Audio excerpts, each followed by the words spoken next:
kalau sampai misalnya si A kita putuskan bersalah, nanti takutnya Pak Jokowi kena dan segala macam kena. Nah itu kan sebenarnya adalah mereka menciptakan sesuatu karena mereka sudah dalam kondisi panik. Kalau semua pelaku yang di bawah yang harus bertanggung jawab adalah wali kota, gubernur atau bupati, maka ya semua kasus-kasus yang terjadi di Indonesia ini, kasus-kasus korupsi di Indonesia, yang dipenjara itu adalah para kepala daerah. Makanya saya bilang kita mau menantang, ada nggak satu saja ya apa pelanggaran hukum Gibran Rakabuming sebagai wakil presiden yang membuat dia bisa dimakzulkan? Nggak ada, sama sekali nggak ada. Tapi ini yang ramai di sosial media juga ini begini Bang, isu yang beredar bahwa peran dari wakil presiden Gibran ini mulai istilahnya diambil alih AHY, Agus Harimurti Yudhoyono. Jadi yang semakin show off. Terus ada juga netizen yang menyebut Pak Prabowo itu lebih percaya ke AHY ketimbang Gibran. Kita adu dengan yang lain. Mas AHY dengan Mas Gibran gitu kan. Dan ini akhirnya akan lewat begitu aja karena polanya sama, nggak ada yang baru dan gagal terus. Ya kan Mas AHY pimpinan partai politik besar di negara ini, ya. Mas Gibran wakil presiden. Mereka mau samakan bajunya Mas AHY dan Mas Gibran seolah-olah seperti baju mereka, ya nggak bisa. Sampai detik ini Pak Prabowo ya statementnya jelas bahwa semua menterinya bekerja dengan benar. Itu statement Pak Prabowo. Dan itu tentu mengecewakan beberapa pihak yang selama ini berharap untuk menjadi menteri. Pak Prabowo masih mengatakan bahwa ini adalah hasil karya Pak Jokowi. Ya, jadi mau bagaimanapun mereka membuat cerita horor ini, ya itu akhirnya hanya dinikmati oleh mereka sendiri gitu. Halo teman-teman, sahabat-sahabat dan kawan-kawan semua, kembali lagi bersama kami di program Persepsi. Saya Nugroho Habibi bersama juru bicara sekaligus Wakil Ketua Umum Partai Garda Republik Indonesia, Bang Teddy Gusnadi. Halo Bang. Yep. Pada kesempatan kali ini kami akan membahas tentang orang-orang Pak Jokowi yang tanda kutip sedang dalam pemeriksaan ini. Nah, baru-baru ini memang ada sejumlah kabar dan isu, tapi perlu kita pastikan ya. Cuman hanya saja ini sudah masuk radar begitu Bang. Bahwa yang pertama nih terkait dengan kasus korupsi perkara pengadaan laptop di Kemendikbudristek ini yang merugikan negara sekitar 9,9 triliun. Nah, salah satu orang kepercayaan Pak Jokowi pada waktu itu, ex Mendikbud Nadiem Makarim, ini diperiksa nih Bang. Nah, kira-kira bagaimana menurut Bang Teddy terkait pemeriksaan orang kepercayaan Pak Jokowi ini? Ya, makasih ya Mas Habibi. Jadi begini nih, orang tuh selalu mengatakan, wah ini menteri atau mantan menteri Pak Jokowi kan, ya terlibat begini dan begitu dan segala macam. Ini kan masih dalam tahap pemeriksaan ya, jadi belum tentu Pak Nadiem Makarim itu benar terlibat gitu kan. Dan nggak ada masalah mau dia mantan menterinya Pak Jokowi. Kita berpikir begini nih, sewaktu Pak Jokowi jadi presiden ya selama 10 tahun, beliau pemegang kekuasaan saat itu. Ada nggak menteri-menterinya yang akhirnya menjadi tersangka dan pidanakan? Banyak kan? Ada beberapa kan? Ketika dia berkuasa aja, beliau tidak mengambil langkah untuk mematahkan hukum di negara ini. Ya, membackingi. Beliau membiarkan hukum berjalan. Jadi ketika ada suara-suara bilang, wah nanti Pak Jokowi akan membantu mantan menterinya. Dia punya kekuasaan saja dia tidak membantu, ya. Apalagi dia sudah tidak punya kekuasaan gitu kan. Ya kita pakai logika dan akal sehat aja gitu. Yeah. Coba kita trace ulang ya. Jadi orang-orang yang bicara ini coba cari siapa saja menteri-menteri yang akhirnya ditangkap oleh KPK di zaman Pak Jokowi. Ada beberapa nama, ya. Bahkan ada ketua umum partai yang saat itu mendukung pemerintahan Pak Jokowi kan? Iya. Tapi Pak Jokowi tidak mengintervensi hukum, beliau membiarkan. Nah, maka kita serahkan aja pada hukum. Semua rumor-rumor itu bisa dipatahkan dengan logika dan akal sehat kan? Iya. Bagaimana ceritanya ketika you tidak punya kekuasaan lalu bisa mengintervensi hukum? Sedangkan waktu punya kekuasaan tidak mengintervensi hukum kan? Jadi ya itu hanya omongan-omongan yang tentu ketika dibalikin dengan logika dan akal sehat, mereka tentu akan bingung untuk membantahnya gitu. Oke, nah selain itu ada ini kasakusuk terkait kuota haji. Nah, Menteri Kemenag waktu itu kan Yakut Khalil Qomas. Ya. Nah, ini salah satu tokoh yang benar-benar all of lah membantu Pak Jokowi kan. Ya.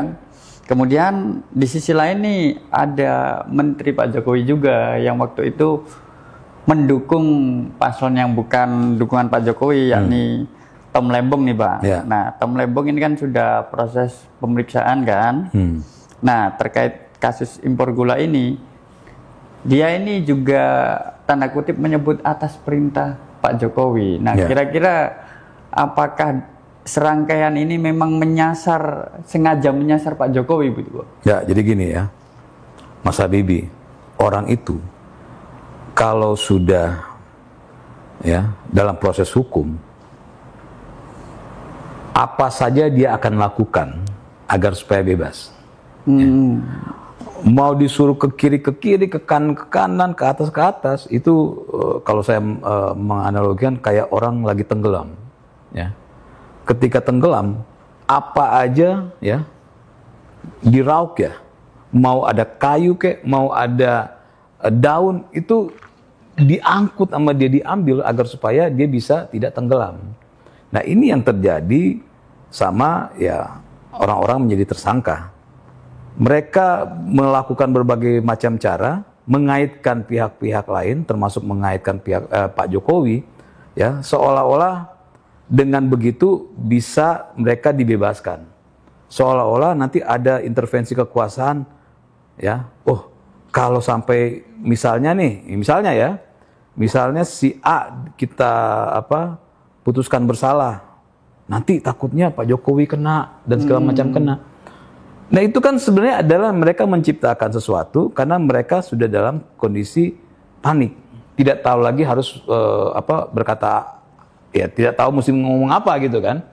Secara kalau kita bicara hukum, secara pembuktian itu kan di pengadilan ya. Artinya buktinya ini harus dibantah sama dia. Dia sudah tidak punya alat, tidak punya bahan untuk membantah bukti-bukti itu. Ya, akhirnya jadi liar. Apa aja dia. Jadi ucapan-ucapan itu adalah sesuatu yang sudah tidak lagi dapat dipertanggungjawabkan secara hukum dan tidak bisa dipergunakan dalam mematahkan bukti-bukti yang ada gitu ya. Jadi mau mantan menterinya Pak Jokowi, mau pendukung Pak Jokowi maupun tidak pendukung Pak Jokowi itu sama semua. Ya kita bicara nih, misalnya nih, siapa Nadiem Makarim yang sampai detik ini masih bisa dibilang adalah orang yang mendukung dan hormat sama Pak Jokowi ya. Beliau kena kasus ya. Tom Lembong ya jelas-jelas dia tidak pro Pak Jokowi, kena kasus juga. Jadi mau dia pro Pak Jokowi maupun tidak pro Pak Jokowi, hukum nggak ngelihat ke situ ya. Hukum hanya melihat pembuktian. Ini ada bukti masuk ke pengadilan, lu bantah bukti ini, ya. Kalau nggak bisa bantah, ya tentu hakim akan mengambil putusan bahwa orang ini bersalah atau tidak, gitu kan. Nah, kayak para tersangka ini ya mengaitkan Pak Jokowi itu agar supaya mereka selamat aja. Nah, ini mesti dikutip. Cara mereka untuk mencari selamat adalah dengan menyalahkan pihak lain yang melakukan Anda, ya. Anda tidak bisa membantah. Untuk cari selamat, akhirnya cari kambing hitam gitu kan. Nah, ini yang terjadi kayak orang tenggelam. Dan secara tidak langsung menggigit Pak Jokowi begitu. Iya, mereka berharap kalau nuduh Pak Jokowi mereka bisa bebas karena akhirnya kekuasaan mengintervensi. Jangan deh, misalnya si A kalau sampai kita jadi diputuskan bersalah, Pak Jokowi bisa kena. Harapan para tersangka ini begitu, harapan para terdakwa itu adalah begitu. Padahal ngapain begitu? Ya kalau memang nggak salah, buktikan bahwa lu nggak salah. Ini adalah orang-orang udah tenggelam. Oke. Nah ini Bang, selain orang-orang dekat, ini ada lingkaran keluarga. Misalnya nih, yang sedang ramai ini terkait dengan proyek dinas PU di Sumut. Nah ini kan Sumut kebetulan saat ini kan gubernurnya mantu Pak Jokowi. Iya. Ya Mas Bobi itu. Nah ini kan sedang diproses dan KPK ini juga membuka peluang untuk memeriksa Bobi. Ya. Ini kira-kira seperti apa? Ya, Apakah periksa. memang ini mengarah ke lingkaran bahkan keluarga Pak Jokowi ini? Enggak. Jadi gini, kebetulan beliau adalah kepala daerah kan, dan kita bisa melihat ya banyak kasus-kasus. Kita jangan lihat Bobi lah. Bobi itu adalah karena beliau dikenal aja sebagai mantu Pak Jokowi kan. Kita jangan lihat itu dulu. Kita ngelihat di kasus-kasus yang lain lah. Banyak orang yang akhirnya dihukum di penjara, ya, karena dia memang pelakunya, bukan wali kotanya, bukan gubernurnya, ya, bukan bupatinya. Kalau semua pelaku yang di bawah yang harus bertanggung jawab adalah wali kota, gubernur, atau bupati, maka ya semua kasus-kasus yang terjadi di Indonesia ini, kasus-kasus korupsi di Indonesia, yang di penjara itu adalah para kepala daerah. Hukum kan nggak ngeliat itu. Siapa yang melakukan, ya dia yang bertanggung jawab. Misalnya Pak Bobi nih, ya. Dia sebagai gubernur dulu wali kota, ya. Ya. Mungkin kasusnya waktu wali kota ya. Atau yang terbaru nih, Gubernur. Ya. Udah gubernur. Apakah ya kesalahan misalnya di sebuah institusi nih, ada proyek ya. Kita lihat ini ada sebuah proyek nih. Masa gubernur ikut-ikutan proyek? Enggak kan? Yang melaksanakan siapa? Teknisnya siapa? Ya dia yang diperiksa gitu, ya.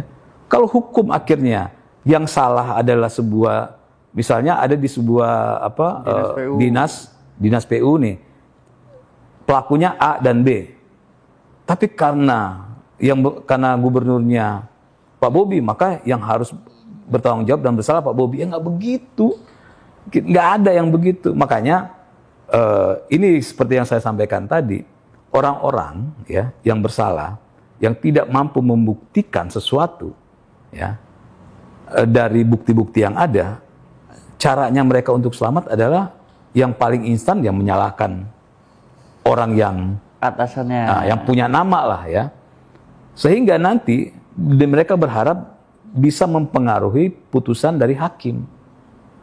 Itu adalah cara-cara orang-orang yang bersalah, dia tahu dia salah, tapi dia mau selamat, ya begitu caranya.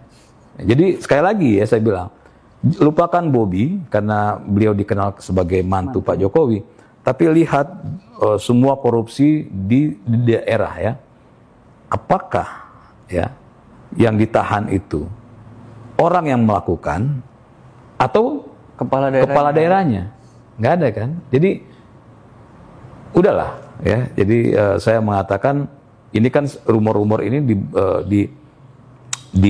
diarahkan oleh si pelaku yang tidak mau masuk penjara karena perbuatannya. Itu aja. Oke. Nah, kita geser ke isu pemakzulan nih, Bang. Selain Bobi yang masuk terbuka peluang untuk diperiksa, ini isu pemakzulan wakil presiden kan juga masih ramai ya. Bahkan terbaru itu ada surat usulan pemakzulan ini dikirimkan oleh Forum Purnawirawan TNI ini ke MPR dan DPR. Nah, ini apakah memang sengaja ini, Bang, didesain semua dijalankan, orang-orang dekatnya diperiksa, kemudian keluarga ini seolah-olah sedang diserang? Ya, jadi gini, pertanyaan yang sering saya tanyakan ya, dan sampai detik ini belum dijawab. Sebutkan satu saja, ya, satu saja. Apa pelanggaran hukum yang dilakukan? Ya, artinya kalau pelanggaran hukum sudah terbukti ya, yang dilakukan oleh Gibran Rakabuming sebagai wakil presiden, itu nggak ada yang bisa jawab sampai detik ini ya. Jadi ini di podcast ini saya menantang juga ya komentar-komentar orang-orang, sebutkan satu aja. Ya, pelanggaran hukum yang dilakukan oleh Gibran. Nggak akan ada. Semuanya hanya bunyi-bunyi yang tidak ada arti dan tidak dapat dipertanggungjawabkan secara hukum. Nah, mengenai tadi ada beberapa purnawirawan ya. Iya. Kan DPR nggak membacakan juga. Kenapa? Ya karena begini nih Mas Habibie ya. Kita pakai logika. Kalau 10 juta orang mengirim surat ke DPR, ya, 10 juta orang mengirim surat ke DPR untuk misalnya yang ini minta untuk misalnya ketua DPR-nya diganti, yang ini minta presidennya diganti, yang ini minta ada anggota dewan diganti, yang ini apakah ya DPR akan membacakan 10 juta permintaan itu? Nggak ada kan? Jadi kayak surat yang dikasih oleh purnawirawan, ya, ini kan nggak ada isinya, ya, isinya itu nggak ada isinya, ya, semuanya hanya bunyi-bunyian kosong. Terus DPR, ya, harus menanggapi sesuatu yang nggak ada isinya, ya marwah DPR rusak dong, gitu. Saya nih misalnya nih, saya nggak suka sama si A gitu kan, saya bayar aja orang misalnya. Kalau 3 orang bikin apa kayak namanya, saya bikin tuh beberapa orang saya bayar, suruh kirim surat ke DPR untuk misalnya saya nggak suka sama anggota DPR yang A, saya nggak suka sama misalnya Bu Puan, ya, saya nggak suka sama si ini. Apakah surat-surat mereka itu harus ditanggapi dan harus Bu Puan yang dimakzulkan? Padahal isinya dari surat itu nggak ada sesuatu yang bisa dipertanggungjawabkan. Jadi kenapa DPR tidak menanggapi surat yang ramai itu? Ya kan ramai karena media kan? Karena memang nggak ada isinya. Coba kalian baca nih ya. Coba Pak Fahru Rozi itu, Fahru Razi namanya ya, yang sebagai itu, nggak ada isinya. Isinya sesuatu yang hanya hayalan yang tidak dapat dipertanggungjawabkan. Lalu DPR harus membacakan itu, membacakan hayalan mereka di sidang yang terhormat. Ya kan aneh gitu kan? Ya, ini sangat berbeda dengan yang terjadi di Thailand nih Bang ya. Karena di Thailand ini kan Perdana Menterinya diskors karena skandal begitu kan, jelas itu. Kalau pemakzulan ini tidak ada bukti konkret dan itu nggak jelas begitu. Makanya saya bilang kita mau menantang, ada nggak satu saja ya apa pelanggaran hukum Gibran Rakabuming sebagai wakil presiden yang membuat dia bisa dimakzulkan? Nggak ada, sama sekali nggak ada. Jadi ngapain kita membicarakan orang berhayal, terus kita jadiin apa namanya, kita bacakan di sidang yang terhormat di DPR, kan ngawur gitu kan. Masa DPR harus ikutan ngawur sama seperti mereka? Ngapain gitu? Iya. Tapi ini yang ramai di sosial media juga ini begini Bang, isu yang beredar bahwa peran dari Wakil Presiden Gibran ini mulai apa ya istilahnya diambil alih AHY, Agus Harimurti Yudhoyono. Jadi yang semakin show off.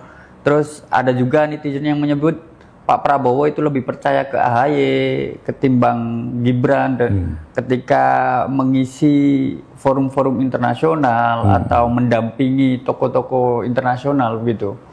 Kira-kira bagaimana nih Bang? Gini, ada sekumpulan orang-orang bodoh ya sedang membuat skenario bodoh ya. Dan mereka pikir apa yang mereka pikirkan itu sama dengan yang dipikirkan oleh AHY, Mas Gibran, Pak Prabowo. Ya enggak, gitu kan? Mereka mau berupaya. Ini kan tokoh-tokoh ini, pemain-pemain ini, orang politisi ini, lalu sama apa mau diadu domba, ya, dengan orang-orang yang tidak punya kemampuan baik politik maupun kemampuan IQ-nya, gitu kan? Seolah-olah bisa mengadu domba AHY, bisa mengadu domba Mas Gibran. Kan selama ini mereka lakukan mengadu domba misalnya Pak Prabowo dan Pak Jokowi, ya kan, nggak berhasil, gitu kan?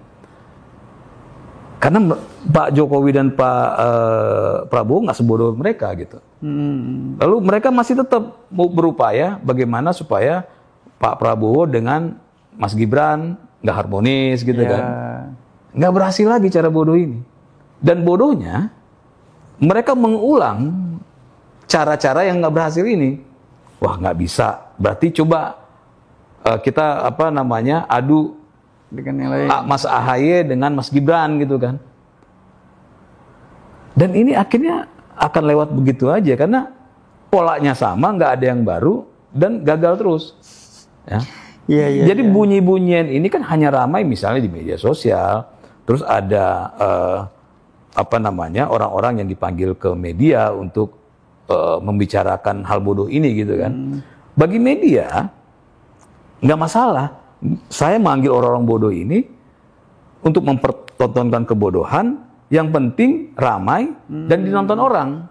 Bagi media itu menghasilkan uang, kan? Ya, tujuannya biar ramai dulu. Ya, ramai dan menghasilkan uang. Jadi kan kalau kita bicara media, ya, apa sih? Kita mau ini rame, jangan hanya menjual yang lurus-lurus saja, pasti menjual yang negatif, kan? Dan gimmick-gimmick. Dan gimmick-gimmick.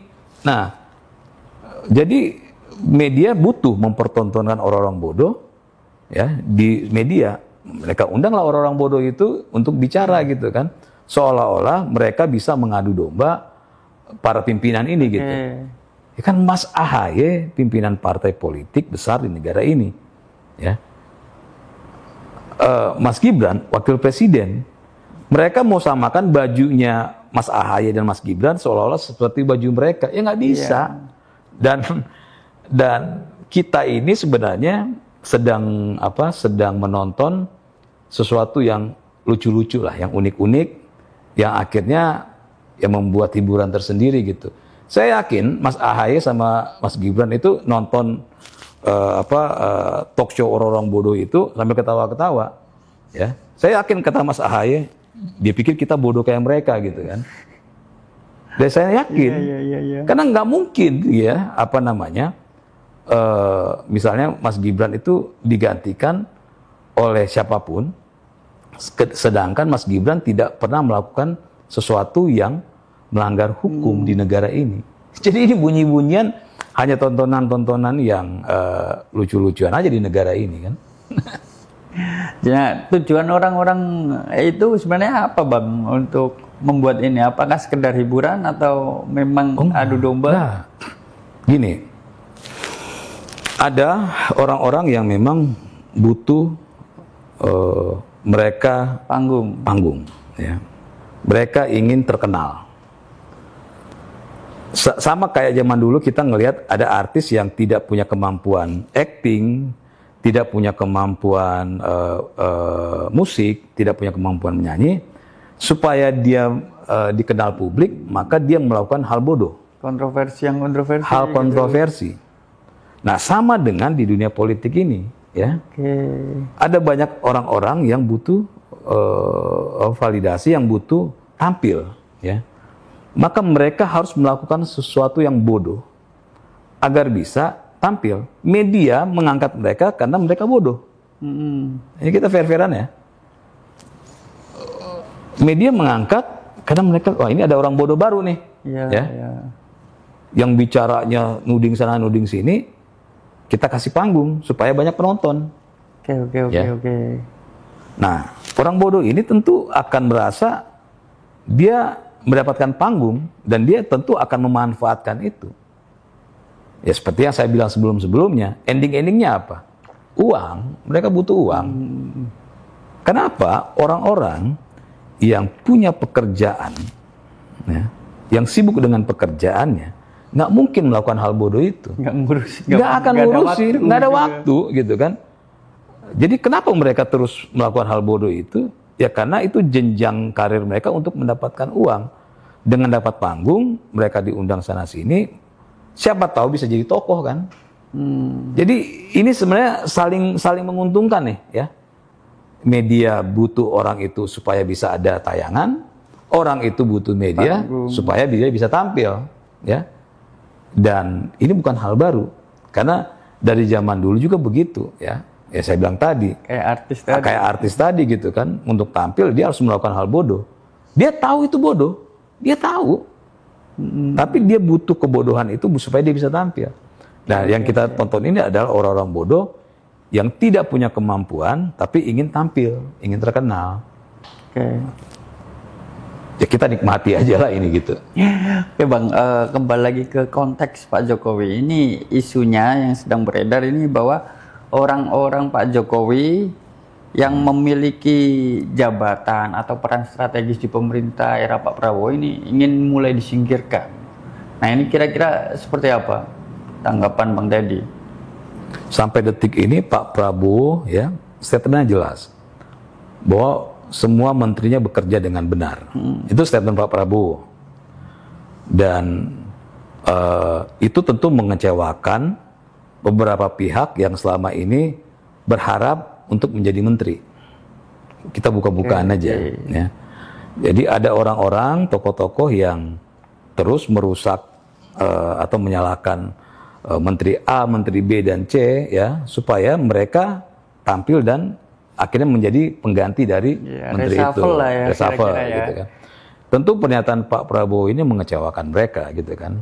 Ternyata Pak Prabowo melihat bahwa menteri-menterinya masih on the track. Jadi nggak bicara lagi, Pak Prabowo nggak bicara lagi ini pernah jadi menterinya Pak Jokowi, nggak ada lagi. Dan terbaru aja sekarang Pak Prabowo masih mengatakan bahwa ini adalah hasil karya Pak Jokowi.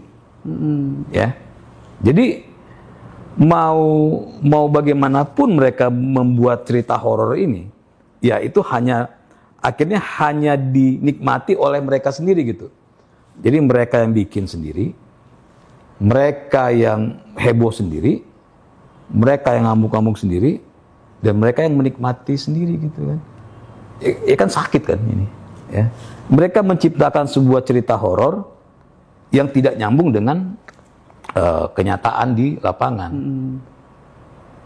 Faktanya menteri-menteri yang pernah ada di Pak Jokowi saat ini malah lagi bagus-bagusnya dan Pak Prabowo memuji mereka. Lalu di mana ceritanya mereka mau dilengserkan gitu kan? Artinya ini kan diciptakan supaya Pak Prabowo terpengaruh dan akhirnya mereshuffle. Ya kan Pak Prabowo nggak sebodoh mereka gitu. Iya, sampai detik ini juga nggak ada reshuffle. Nggak ada. Itulah saya bilang. Jadi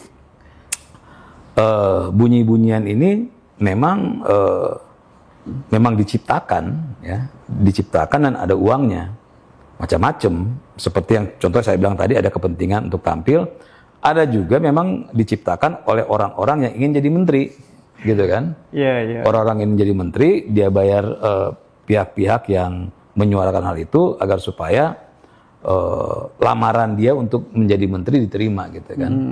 Nah, Udahlah, ini udah permainan semua lah.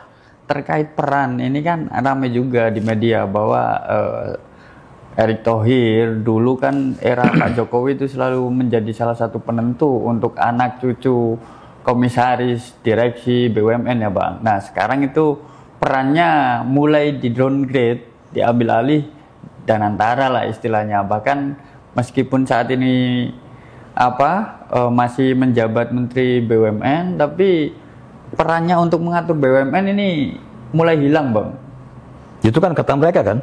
Iya. Itu kan? Kata mereka. Faktanya sampai detik ini Pak Erick Thohir masih sibuk dengan urusan BUMN-nya. Danantara juga masih sibuk. Dan setiap pemerintahan itu kan punya cara masing-masing ya untuk mengelola badan usaha negara ini. Nah, pola yang dibangun oleh Pak Prabowo pola yang dibangun oleh Pak Jokowi dikuatkan oleh Pak Prabowo. Artinya Pak Erick Thohir BUMN-nya dengan Danantara ini kan bersinergi nih. Mereka tuh nggak ada masalah gitu semuanya gitu. Cuma kan yang bermasalah ini orang-orang yang ini kan yang mengatakan itu kan. Seolah-olah terjadi sesuatu. Jadi ya itu balik-balik lagi mereka itu menciptakan sesuatu yang nggak pernah ada. Seolah Pak Erick Thohir digergaji dan segala macam.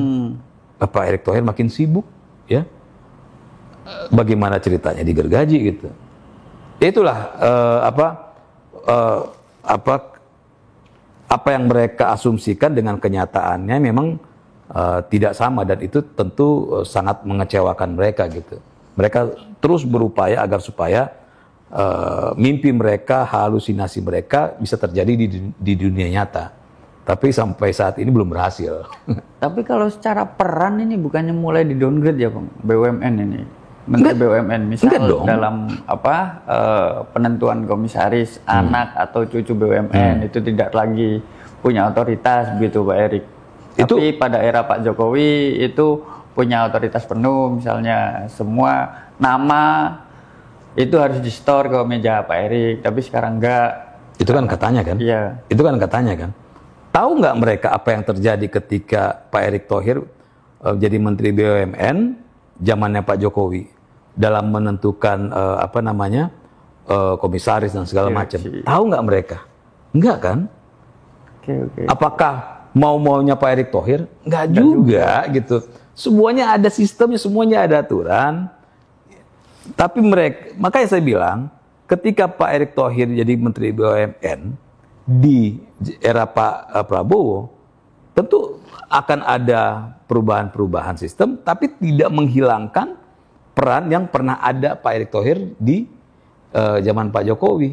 Karena kan seorang menteri itu kan ada aturan-aturan mainnya yang harus dilakukan kan. Kecuali nih ya, aturan main itu berubah ya, seolah-olah ya penentu segala-galanya ya saat zaman Pak Jokowi, Pak Erick Thohir gitu kan. Nggak juga kan, semua ada mekanismenya kan. Iya. Mekanisme itu semua berjalan. Lebih dikuatkan di zaman Pak Prabowo.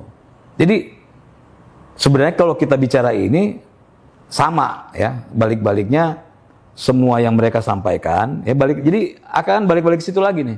Apa yang mereka sampaikan itu tidak sesuai dengan kenyataan. Jadi ya bunyi-bunyian ini tidak seirama dengan fakta di lapangan gitu. Berarti sebenarnya fakta di lapangan ini tidak mempertegas bahwa Pak Prabowo tidak melanjutkan program Pak Jokowi ya Bang? Pak Prabowo berkali-kali bilang melanjutkan, kok masa tidak gitu kan? Iya, dengan kondisi ini seolah-olah ingin memutus keberlanjutan itu Bang. Ya itu kan harapan mereka kan? Harapannya nggak sesuai dengan kenyataan. Ternyata Pak Prabowo tetap melakukan meneruskan kerja-kerjanya Pak Jokowi kan? Tentu tidak semuanya kerja Pak Jokowi 100% diambil, tentu harus ada peningkatan. Yeah. Kan memang begitu.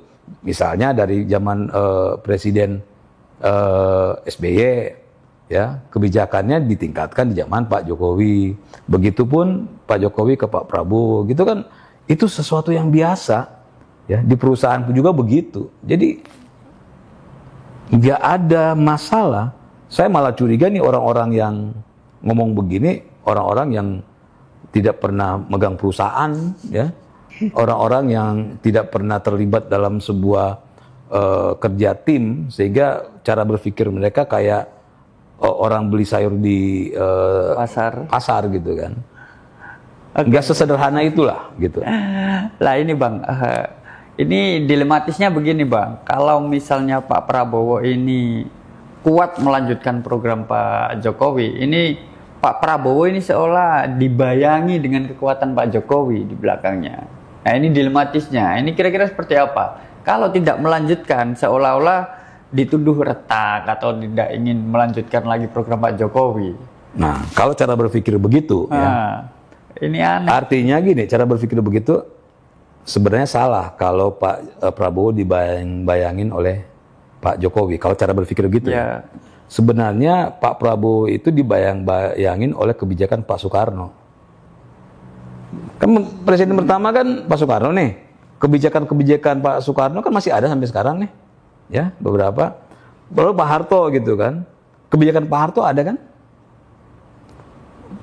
Pak Habibie, Gus Dur, Bu Megawati, Pak SBY, ada nggak semua kebijakan mereka yang dihilangkan? Enggak kan, diteruskan kan? Ya. Jadi kalau cara berpikirnya begitu, berarti Pak Jokowi, ya, itu ada di bayang-bayang Pak SBY. Pak SBY ada di bayang-bayang Bu Megawati. Bu Megawati ada di bayang-bayang Gus Dur. Yeah. Gus Dur ada di bayang-bayang Habibie. Pak Habibie ada di bayang-bayang Pak Soeharto. Pak Soeharto ada di bayang-bayang Pak Soekarno. Nggak selesai-selesai, Bos. Terus, ya. Jadi kalau mau cara berpikir begitu, berarti semua presiden, ya, setelah Pak Soekarno adalah bayang-bayang dari Soekarno dong cara berpikir begitu dong, karena pertama mereka meneruskan semua kebijakan-kebijakan presiden-presiden sebelumnya. Itulah saya bilang cara berpikir seperti itu. Kalau bicaranya Pak Prabowo dibayang-bayang Pak Jokowi salah, ya bisa jadi Pak Prabowo dibayang-bayang Pak SBY. Ya kan? Ngerti nggak pemikirannya? Kita harus mengerti bahwa di Indonesia ini presiden kita udah banyak, bukan baru Pak Jokowi dan Pak Prabowo kan? Sudah ada sebelumnya presiden-presiden, dan kebijakan-kebijakan mereka sampai detik ini masih ada di pemerintahan dan masih digunakan. Artinya kalau kebijakan Pak Soeharto masih dilakukan oleh Pak Prabowo, artinya Pak Prabowo, ya, bayang-bayang dari Pak Soeharto. Dibayang-bayangin oleh Soeharto dong. Kan begitu ceritanya. Jadi cara berpikirnya nggak pinter. Oke. Itu sih. Nah berarti ini mempertegas saja sih Bang. Berarti orang-orang yang ingin merenggangkan hubungan Pak Prabowo dengan Pak Jokowi ini tidak berhasil sampai detik ini. Sampai detik ini nggak berhasil.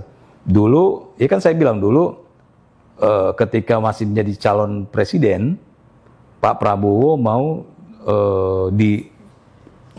dipecah dengan Pak Jokowi, ya, nggak berhasil. Pak Prabowo jadi presiden, mau coba lagi dipecah, nggak berhasil.